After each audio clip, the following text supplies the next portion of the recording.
കഴിഞ്ഞ 100 വർഷം 2000 ആണ്ട് വരെ ഉണ്ടായ ഒരു വളർച്ച, അതായത് 1900 മുതൽ 2000 ആണ്ട് വരെ ഉണ്ടായ ശാസ്ത്ര വളർച്ച അതിൻ്റെ എത്രയോ മടങ്ങ് മുന്നോട്ട് അതിവേഗം ഈ കഴിഞ്ഞ 25 വർഷം കൊണ്ട് പോയി കഴിഞ്ഞു.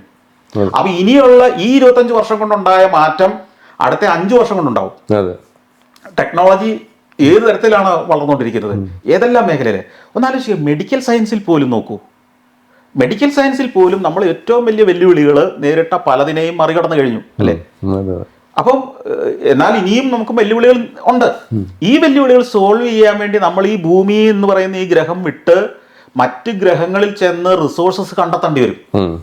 ഇപ്പം നമ്മൾ ഇഞ്ചക്ട് ചെയ്യുന്ന മരുന്നുകളും നമുക്ക് തരുന്ന ഗുളികകളും ഒക്കെ എന്ന് പറഞ്ഞാൽ ഭൂമിയിലെ റിസോഴ്സസ് വെച്ചുണ്ടാക്കിയതാ. ഭൂമിയിലുള്ള മൂലകങ്ങൾ മാത്രം വെച്ചുണ്ടാക്കിയതോ അല്ലെ ഭൂമിയിലുള്ള സാധ്യതകൾ വെച്ചുണ്ടാക്കിയതാ.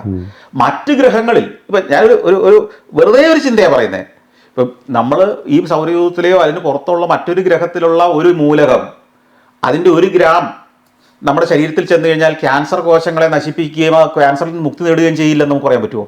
ഞാൻ പറഞ്ഞത് അത്ര സിമ്പിളായിട്ടായിരിക്കില്ല. പക്ഷെ ഞാൻ പറഞ്ഞത് നമുക്കിവിടെ ഭൂമിയിലുള്ള പലതും വെച്ചിട്ടാണ് നമ്മൾ ഇന്ന് സങ്കല്പിക്കുന്നുള്ളൂ, നമ്മുടെ വീക്ഷണങ്ങളെല്ലാം പോകുന്നുള്ളൂ. അതാണ് ഈ ബഹിരാകാശ യാത്രകൾ, ബഹിരാകാശത്തിൽ അപ്പുറത്തേക്കുള്ള ചിന്തകളൊക്കെ മനുഷ്യന് വരുന്നത്.